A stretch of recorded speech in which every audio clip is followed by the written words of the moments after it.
de connaître le centre d'accueil universel, j'étais une jeune fille très mal à l'intérieur. Je vivais d'apparence puisque autour de moi, tout le monde pensait que ça allait bien, que j'étais une jeune fille épanouie alors que c'était faux. Malgré les situations de ma vie, étant donné que très tôt j'ai dû vivre en famille d'accueil, j'ai été séparée de ma famille, de mes frères et sœurs. Donc je le vivais très mal et j'avais un projet en fait secret de me suicider pour l'âge de mes 20 ans. C'était mon projet, j'en parlais à personne, mais c'était mon désir. Et bon, on a essayé de m'aider, je suis déjà partie voir des psychologues, on m'a essayé de m'aider de différentes manières. Ma mère même est partie chez le marabout ou quoi que ce soit, mais rien n'y faisait. En ayant une tante, qui nous a invités au centre d'accueil à Paris, j'ai commencé à participer. Mais quand je suis venue à l'église, j'étais pas vraiment à fond, j'avais plutôt peur, ça m'inspirait pas confiance. Pour moi, c'était une église de plus. Et c'est véritablement, lorsqu'il y a eu le centre d'accueil à Montreuil, qui était plus proche de là où j'habitais, donc j'ai commencé véritablement à m'investir. Là, il y a eu la délivrance, là, il y a eu véritablement un désir de changer. J'avais vraiment ce désir de vouloir changer, de vouloir enlever toute cette tristesse que j'avais, de remettre entre les mains de Dieu ma vie. Et c'est là qu'il y a eu le changement. Je me suis donnée à fond pour ma délivrance. Je me suis donnée à fond après pour la recherche du Saint-Esprit, pour être une nouvelle personne, pour être baptisée surtout du Saint-Esprit. Et donc à travers cela, j'avais plus ce désir-là déjà de me suicider pour l'âge de mes 20 ans. J'étais vraiment heureuse à l'intérieur de moi et ça se voyait à l'extérieur. C'est vrai que j'ai dû sacrifier des amis, des mauvaises fréquentations. Et moi qui n'avais pas d'avenir, même les professeurs pensaient que je n'avais pas d'avenir, maintenant je travaille. Et voilà, donc grâce à Dieu, je suis contente, je suis heureuse, je suis bien à l'intérieur et à l'extérieur et j'ai plus du tout envie de me suicider. Avant d'arriver au centre d'accueil, j'étais une fille qui était très triste, qui était angoissée et j'avais beaucoup de colère en moi. Ça faisait qu'à l'école, j'avais toujours cette habitude, quand on m'embêtait, je m'énervais contre les autres. Je prenais tout ce qui venait, que ce soit une table ou une trousse, et je lançais ça sur les autres. À la maison, ça n'allait pas. J'étais rebelle envers mes parents. Je leur répondais à chaque fois. C'était la même chose avec mes frères et sœurs. Je leur répondais à chaque fois qu'ils me disaient de faire ceci. Moi, je disais non, je ne vais pas le faire. Et à l'école aussi, parce qu'on me mettait de côté, à cause on disait que je parlais lentement, donc ça faisait que ça me rendait triste le fait de ne pas être avec les autres. Et c'est comme ça que je suis arrivée au centre d'accueil à l'âge de 16 ans. C'est ma sœur qui m'a invitée à venir participer à une réunion. Donc je suis venue, j'ai vraiment vu le changement, j'ai vraiment vu que c'était possible de changer, de plus avoir cette vie que j'avais avant. Et j'ai participé aux propos, j'ai fait des chaînes de prière et ma vie, elle a complètement été transformée. Maintenant, je ne suis plus une personne triste, je ne suis plus une personne angoissée, je respecte mes parents, mes frères et sœurs, je respecte tout le monde. Je ne suis plus quelqu'un qui a de la colère en moi. Je suis devenue une nouvelle personne et tout ça, c'est grâce à Dieu et à toutes les personnes aussi qui m'ont aidée à évoluer envers un changement et à avoir aussi une vie positive. Bonjour à tous, soyez bienvenus à cette émission France en direct. Plus une fois, nous sommes ensemble et beaucoup de personnes se posent des questions. Pourquoi beaucoup de miracles sont réalisés au centre d'accueil? Je peux vous dire qu'ils sont des millions déjà dans le monde. Il y a des personnes guéries, des personnes transformées, des familles restaurées, des mariages restaurés, des personnes qui ont même prospéré, qui étaient dans la misère et aujourd'hui sont des entrepreneurs, sont des personnes qui peuvent rendre témoignage, qui ont réussi. Ici, avec moi, j'ai Michael. Bonjour, Michael. Vous avez quel âge? J'ai 23 ans. 23 ans. Vous êtes au centre d'accueil depuis combien de temps? Ça fait à peu près 4 ans. 4 ans. Et comment avez-vous connu le centre d'accueil? J'ai connu le centre d'accueil grâce à la FJF. En fait, c'est le groupe jeune du centre d'accueil. J'ai été invité par ma cousine. C'est par là que j'ai connu le centre. Quelqu'un vous a invité? Voilà. Vous aviez des problèmes? J'avais beaucoup de problèmes, oui. Beaucoup de problèmes. Et beaucoup. C'est intéressant que beaucoup de personnes disent que l'Église, c'est pour les vieux. Mais il a 23 ans, il est au centre d'accueil depuis 4 ans. Ça veut dire que quand il est venu, il avait plus ou moins 19 ans. Nous allons savoir d'ici à quelques moments qu'est-ce qui s'est passé dans sa vie. Parce que quand je vois la boisson, c'est moi qui est enfermé dans la bouteille. Parce que sans la boisson, je peux rien faire. C'était comme ça. Et puis, je raisonne mal. Toujours, c'est moi qui ai raison. Vous étiez agressif? Agressif, oui. Vous étiez agressif quand vous buvez. Si vous étiez dans l'état normal, vous n'étiez pas agressif. Non, parce que j'ai la condition pour boire, mais je n'ai pas capacité pour arrêter. Mais Dieu vous a délivré. Oui. Aujourd'hui, je ne suis plus la citerne de la boisson, mais je suis l'énergie pour pouvoir interrompre la boisson. Amen. Grâce à Dieu. Merci. Quand je suis arrivée au mois d'août au centre d'accueil, j'étais enceinte, mais j'avais un très grand problème spirituel. En même temps, j'entendais des voix qui me parlaient, tout ça. Je n'étais pas bien, mais j'étais enceinte. Même l'enfant, il était perturbé dans mon ventre. Et j'étais venue voir le pasteur Dominique et je lui avais expliqué. Il m'avait dit de venir tous les vendredis, pendant 7 vendredis, et puis tous les dimanches au culte de délivrance. Et au fur et à mesure, je venais et toutes ces choses-là commençaient à partir. J'entendais plus des voix et je commençais à venir. Mais à un moment donné, que l'enfant ne bougeait pas dans mon ventre. Et j'étais venue voir le pasteur Alfredo et je lui ai expliqué et il a prié avec moi. Il m'a dit que pendant 1 semaine, il ne bougeait pas du tout. Et il a dit que attendez-vous que l'enfant il va bouger à nouveau. Et il m'a imposé les mains, il a prié. Après, en partant de la porte, je sentais l'enfant, il était en train de bouger. Amen. Moment. Amen. Grâce à Dieu. Mon fils, l'aîné, j'ai un garçon de 29 ans. Je l'ai envoyé peut-être à 23 heures de chercher l'alcool pour moi. Ma mère, elle priait. L'autre jour, elle est venue. L'autre jour, elle m'a mené ici. Bon, pour le faire plaisir, je venais, prière de 10 heures. Après 14 heures, je pars là, j'ai prié. J'ai gêné, j'ai prié. Les jours où j'ai déposé, puisqu'on avait fait les campagnes, même pendant le Noël, on était en jeûne. Moi, je comptais des jours jusqu'à les jours où je vais déposer pour boire. Évêque, jusqu'aujourd'hui, je ne touche plus à l'alcool. Amen. Amen. Michael, qui étiez-vous avant? On peut dire que j'étais quelqu'un qui faisait partie de la délinquance. Donc, j'avais des problèmes avec la drogue, l'alcool, et j'étais dans la violence totalement. Violence, délinquance. Oui. Ça a commencé à quel âge? Ça a commencé à l'âge de 14 ans. 14 ans. 14 ans. Qu'est-ce qui t'a influencé à vivre dans cette vie? Les amis, la vie, voilà, des exactement. problèmes d'enfance ou d'autres? C'est l'environnement, en fait, puisque j'ai grandi dans une cité.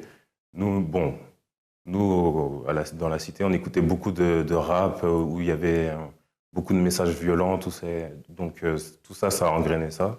Et puis, voilà, ça s'est fait fur et à mesure. En grandissant, j'ai pensé que, à force d'écouter, en fait, ces chansons, ces musiques, j'ai pensé que ce qu'il disait, c'était quelque chose de normal. Ça veut dire que la musique influencie, hein, ça? Oui, ça influence. Ça influence. Influencie. Est-ce que tu as été arrêté par la police? J'ai fait des gardes à vue, oui, mais j'ai pas fait de prison. Et tu avais des amis qui ont été mis en prison? Oui, même ont trouvé la mort? Oui, il n'y a pas longtemps, j'ai un ami qui est mort. Et il y en a plusieurs qui ont fait plusieurs années de prison, des mois, ils reviennent, ils repartent, sans cesse.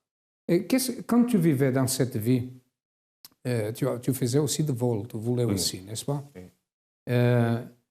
Quand tu étais dans cette vie, est-ce que tu te sentais heureux? Tu voulais sortir de... Non, je ne me sentais pas heureux. Je faisais ça, on va dire, je faisais ça pour en sorte plaire aux autres. Je faisais, puisque c'était pas vraiment moi, je prenais pas vraiment plaisir à ça. Mais voilà, je faisais ça parce que j'avais un copain qui faisait ça aussi.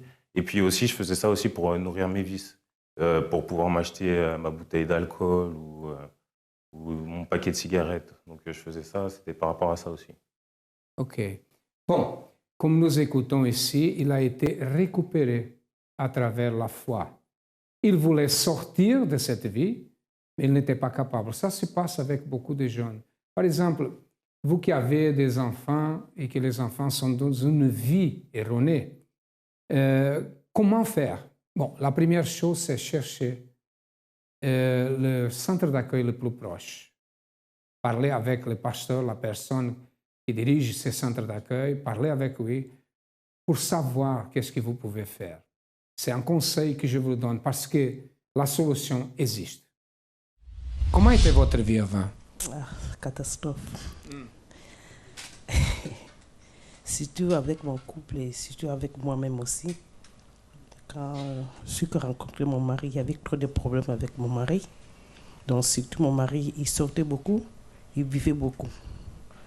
Donc j'ai supporté ça depuis 1999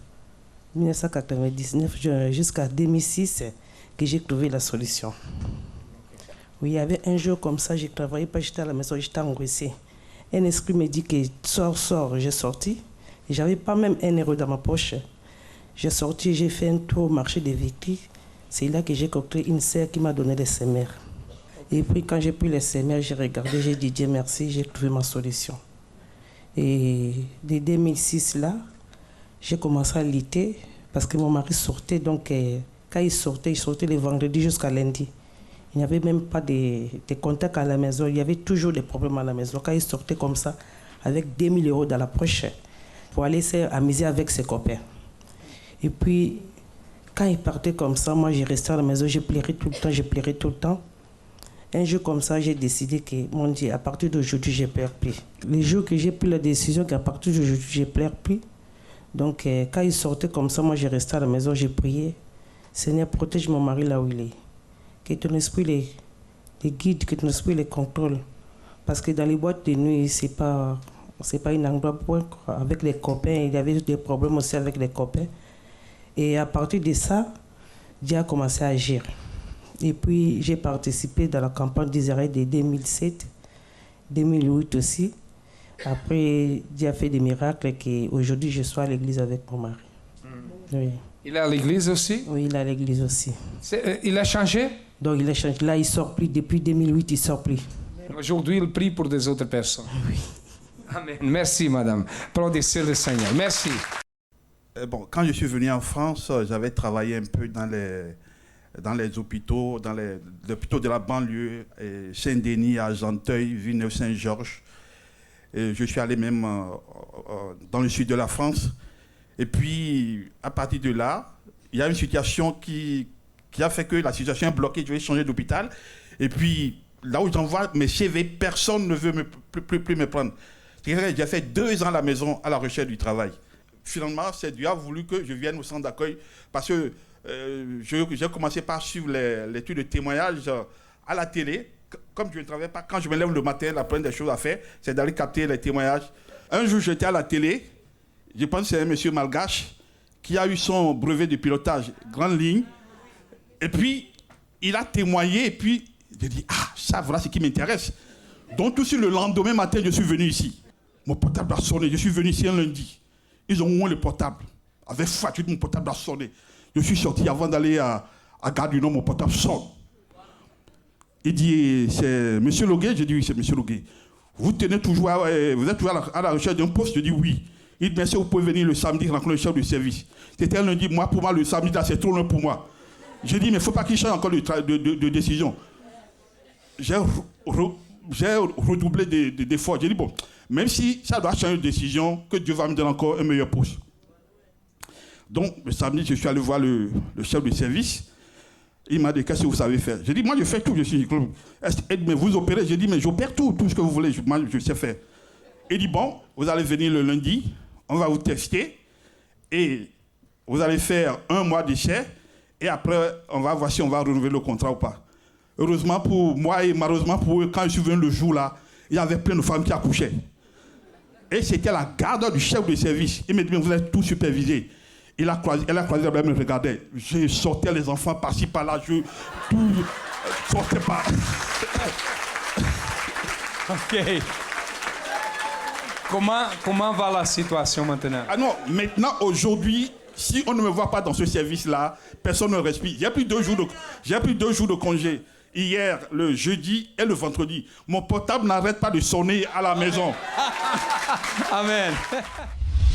Michael, si tu n'avais pas trouvé le centre d'accueil, qui étais-tu aujourd'hui? Qu'est-ce que tu penses? Je ne sais pas. Depuis 4 ans? Franchement, je ne sais pas si je serais encore vivant ou si je serais encore si je serais en prison. En prison. Parce que les amis avec qui, entre guillemets, les amis avec qui je marchais à cette époque-là, la plupart, ils ont fait de la prison et ils sont encore en bas des tours. Ou soit, comme je vous ai dit, il y en a un qui est mort il n'y a pas si longtemps que ça. Tu as des amis de passé qui, à travers toi, sont venus au centre d'accueil? Il y en a 2 qui sont venus, mais ils ne sont pas restés. Ils ne sont pas restés. Bon. Comment a été ton expérience avec le centre d'accueil? Tu es venu, tu as été invité, le début, les premières réunions. Comment tu as vécu ça? Moi, en fait, j'ai mis du temps, j'ai vraiment mis du temps à comprendre. On va dire qu'au début, je venais pas pour les bonnes choses. J'ai commencé à m'intéresser à l'église, au groupe jeune, tout ça et tout. C'est à cause des filles, parce qu'il y avait beaucoup de filles au groupe jeune et tout. Donc, j'ai commencé à venir pour, voilà, qu'on dise, entre guillemets, je m'intéresse. Donc, je suis un jeune converti. Tu croyais en Dieu avant? Non. Tu étais d'une famille religieuse? Oui, religieuse. Mes parents allaient à l'église catholique. Étaient catholiques? Oui. Mais moi, je venais sans plus. Donc, je venais au centre d'accueil. Au début, je venais sans vraiment écouter. J'étais même pressé que ça parte, que ça finisse. Mais au fur et à mesure du temps, j'ai écouté ce qui sortait de l'hôtel. Et des fois, il y avait vraiment des mots que disait le pasteur. On dirait que c'était que pour moi qu'il parlait. On dirait que c'était ma vie, comme si je lui avais raconté ma vie et c'était que pour moi qu'il parlait. C'est comme s'il te connaissait. Voilà, comme si on était seul à seul et c'est à moi qui parlait. Donc, j'ai trouvé ça bizarre. J'ai commencé à m'intéresser un peu plus. Les ouvriers m'ont aidé. M'ont aidé. Et voilà, aujourd'hui... Tu as participé à des chaînes de prière, des campagnes, tu as fait ça? Oui, j'ai participé aux chaînes de prière du lundi parce que j'avais pas de travail, ça allait pas à l'école. Donc, j'étais sans rien. Donc, j'ai participé à la chaîne de prière du lundi. Donc, grâce à ça, j'ai trouvé un travail. Avant, j'avais que des petites missions, genre... Et tu as trouvé un travail? Oui, aujourd'hui, j'ai trouvé un travail. J'ai signé mon CDI, mon premier CDI. Dis-moi une chose. Délinquance, la drogue, le vice, tout cela, tu as cherché d'aide d'une institution pour t'aider avant? Quelqu'un a voulu t'aider? Oui, j'ai déjà essayé de me tourner vers, par exemple, les maisons jeunesse pour leur dire, bon, je suis fatigué de cette vie-là, je veux trouver un travail, aidez-moi. Mais plusieurs fois, on m'a fermé la porte au nez puisqu'on m'a dit que j'ai pas de diplôme, j'ai pas quoi que ce soit, donc il n'y avait rien à faire pour moi. OK. Bon, nous allons savoir d'ici à quelques moments qui est Michael aujourd'hui. Et je profite de ces moments pour poser une question. Comment va votre vie? Quel est le problème? Quelle est la situation? Quelle est la barrière qui est devant vous? Nous sommes là pour vous aider. Les portes du centre d'accueil sont ouvertes du matin au soir, de lundi à lundi. Nous ne sommes pas ouverts pendant la nuit parce que nous n'avons pas de conditions. Et qui sait au futur nous pouvons faire ça. Si vous avez des problèmes, sachez que nous sommes là pour vous aider. Regardez plus de témoignages. J'avais mal au niveau du cœur. Donc, après avoir... Quand j'ai pris le manteau, j'ai dormi avec ça et que depuis aujourd'hui là, je sens plus mal. Vous sentez bien? Bien. Je sens bien. À partir du moment que vous mettez le manteau? Ça, j'ai dormi avec et puis après le lendemain, je ne sentais plus rien. Amen. Dieu vous bénisse. Il y a ma sœur qui venait de Brazzaville qui a traversé Kinshasa. Elle a souffert des débits d'AVC et puis les microbes dans les sangs. Et il fallait qu'on la perfuse pendant 5 fois. Quand je l'ai terminé avec le manteau, et elle a pris seulement la perfusion une fois, Et puis, elle a trouvé sa guérison. C'est pourquoi j'ai béni l'Éternel, le Seigneur qui a fait pour elle. Et puis, il y a l'enfant que j'ai élevé au pays. Il a été atteint de la maladie spirituelle, piqué par les serpents la nuit et les chiens, une fois. Et puis, passer à prier pour elle. Elle a terminé sa délivrance. Elle a trouvé aussi son emploi. Elle allait une année sans signer le contrat. Dès qu'il a prié, il a signé son contrat. Amen. Grâce à Dieu. Dieu vous bénisse. Depuis longtemps, j'ai un petit problème d'insuffisance veineuse. Donc, si vous voulez, mon sang ne circule pas très bien parce que j'ai des veines qui sont très petites. Et là, récemment, j'avais la cheville gauche qui était enflée. Donc, la première fois, j'ai fait l'onction ici il y a 2 semaines. Avant de faire l'onction, j'ai mis les tissus des manteaux. J'ai fait l'onction et la douleur est partie depuis. Je ne sens plus la douleur. Okay, merci. Que Dieu vous bénisse. Moi, j'avais une douleur. Du jour au lendemain, j'ai eu très très mal à la plante de pied. Même quand je dormais, la douleur elle était atroce. Et depuis qu'on a commencé avec le manteau, j'ai commencé à déterminer et je viens le mardi pour l'onction. Maintenant, j'ai plus de douleur. Vous n'avez plus de douleur? Non, c'est bien. Amen. Grâce à Dieu. Amen.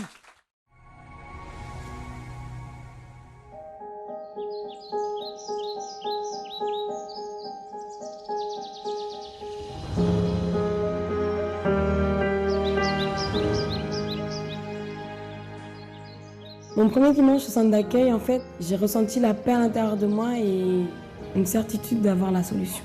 Je savais, j'étais sûre que j'allais trouver la solution de tout ce que j'étais en train de vivre.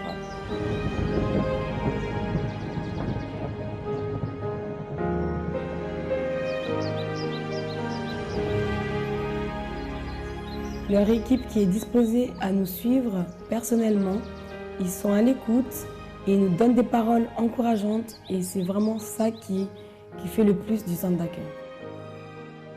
J'ai pu découvrir que je peux tout et que la vie peut être belle. Les gens devraient venir au centre d'accueil parce qu'ils vont apprendre à croire en eux-mêmes et surtout de voir les problèmes d'un autre œil.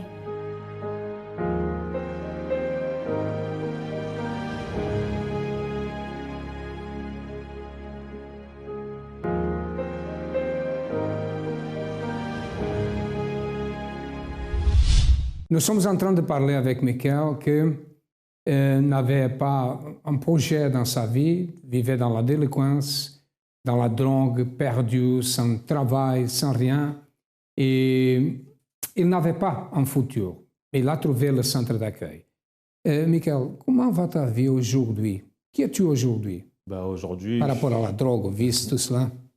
Aujourd'hui, je suis quelqu'un de totalement différent. Je ne fume plus, je ne bois plus. Je ne me balade plus dans les rues pour me battre ou quoi que ce soit. Aujourd'hui, comme j'ai dit tout à l'heure, j'ai trouvé un travail. Je viens de signer mon premier CDI il y a 1 mois. Ça se passe très bien. Là, on m'a même encore proposé une formation dedans pour avoir une promotion. Alors que je suis encore dans ma période d'essai. Ça va. Transformé. Transformé totalement. Complètement. Complètement. Qu'est-ce que les amis, les anciens amis, les autres que tu connaissais, qu'est-ce qu'ils disent aujourd'hui? Aujourd'hui, ils ne me reconnaissent plus. Ils me reconnaissent. Ils me reconnaissent plus. C'est comme si tu étais une autre personne. Oui, on se voit toujours, mais voilà, il n'y a plus rien. On se dit bonjour, j'essaie de les inviter, ils ne veulent pas venir, bah voilà. Tu as parlé de Force Jeune. Oui. Qu'est-ce que représente pour toi le centre d'accueil et la Force Jeune? Le centre d'accueil et la Force Jeune France, ça a été vraiment une école. C'était une école de la vie pour moi. C'est là où j'ai appris à prendre confiance en moi, que j'étais capable de faire des choses, que je pouvais m'en sortir en fait. Puisque avant, on me compressait sur tout ce que j'avais fait de mal, donc je me sentais faible. Donc je me disais que c'était fini pour moi. Mais avec la Force Jeune France et le centre d'accueil, j'ai appris que j'étais capable de m'en sortir et je pouvais m'en sortir. Tu sais que devant la caméra, il y a ces jeunes-là, ou cette jeune qui vit dans la même vie que tu vivais avant, et ils veulent sortir. Il veut sortir. Ou elle n'a pas de force. Quel est le conseil que tu donnes à cette personne? Le conseil que je pourrais vous donner, c'est qu'il y a une solution. L'Église ou la Force Jeune France, ce n'est pas fait pour les personnes vieux, on peut s'en sortir à n'importe quel âge. Moi, je suis arrivé ici, j'avais 17 ans, j'avais rien, j'avais pas de travail, pas de diplôme, j'étais rejeté de partout. Avec la Force Jeune France, ça a pris du temps, mais je suis arrivé. Donc, vous aussi, vous pouvez arriver. J'ai rien de spécial, j'ai rien de plus que vous. Donc, vous pouvez vraiment y arriver. Merci, Michael, et que Dieu continue à te bénir. Et maintenant, c'est votre foi. Est-ce que vous avez trouvé la bonne voie? Si vous avez trouvé, OK, continuez. Mais si vous n'avez pas trouvé la bonne voie, sachez que nous sommes situés ici à Paris, au 254 de rue du Faubourg Saint-Martin, au 10e arrondissement. Si vous avez besoin de notre aide, nous avons d'autres centres d'accueil. Ils passent les adresses dans votre ordinateur, dans votre téléviseur. Vous avez aussi un numéro de téléphone, vous pouvez nous appeler. Cherchez le plus proche et certainement votre vie changera parce que nous sommes là pour vous aider. À demain et que Dieu vous bénisse à tous abondamment.